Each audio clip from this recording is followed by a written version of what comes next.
சற்று முன் கிடைக்கப்பெற்ற மிக மிக முக்கியமான செய்தி ஒன்று வெளியாகியிருக்கு.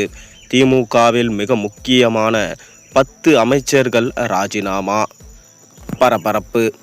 அதாவது வருகிற 2026 சட்டமன்ற தேர்தலுக்கு இன்னும் 4 மாத காலங்கள் மட்டுமே உள்ளன. திமுக இம்முறை 4 முனை போட்டி என்பதை சந்திக்க இருக்கிறது.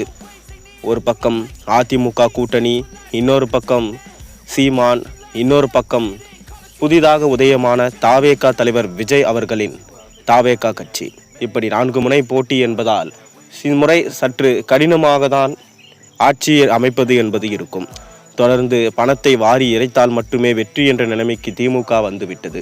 அது மட்டுமில்லாமல் காங்கிரஸ் கட்சி திமுகவில் இருந்து பிரிந்து சென்று தாவேகா பக்கம் விஜயுடன் கூட்டணி வைக்கப் போவதாகவும் தற்போது தகவல்கள் வெளியாகிய வண்ணம் உள்ளன.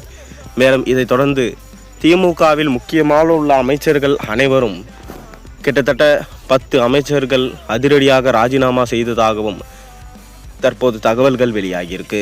அதாவது திமுக தலைவர் ஸ்டாலின் அவர்கள் தனது ஆட்சியில் கிட்டத்தட்ட பல வாக்குறுதிகளை கொடுத்திருந்தார். அனைத்து வாக்குறுதிகளையும் நிறைவேற்றினார் என்று கேட்டால் கண்டிப்பாக இல்லை என்று தான் சொல்ல வேண்டும். அனைத்து பக்கங்களிலிருந்தும் அவருக்கு எதிராக கோஷங்கள் கிளம்பி கொண்டே வருகின்றன. அப்படி தொடர்ந்து திமுக நிர்வாகிகள் யாராவது இம்முறை வெற்றியடைய முடியாத சூழல் ஏற்பட்டிருக்குமே ஆனால் அவர்களை கட்சியிலிருந்து அதிரடியாக நீக்கி வருகிறார் ஸ்டாலின் அவர்கள். அது மட்டுமில்லாமல் மேலும் அவசரமாக ஆலோசனை கூட்டத்தையும் மாவட்ட செயலாளர்கள் கூட்டத்தையும் அவசரமாக கூட்டும் நிலைக்கு ஸ்டாலின் தள்ளப்பட்டுள்ளார்.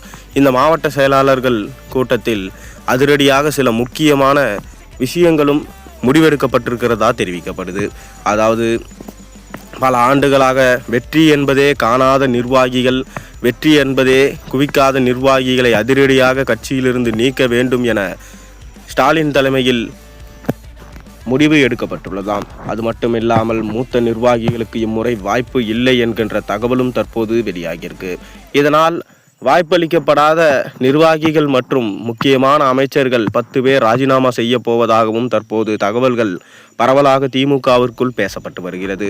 அனைத்து பொறுப்புகளும் உதயநிதியின் வசம் ஒப்படைக்கப்பட்டுள்ளது. உதயநிதி தான் திமுக தலைவர் ஸ்டாலினுக்கு இவ்வாறு ஒரு யோசனையை சொல்லி உள்ளாராம். இதனால் தான் திமுகவிற்கு உள்ளே குழப்பமான சூழ்நிலை நிலவி வருகிறதாம்.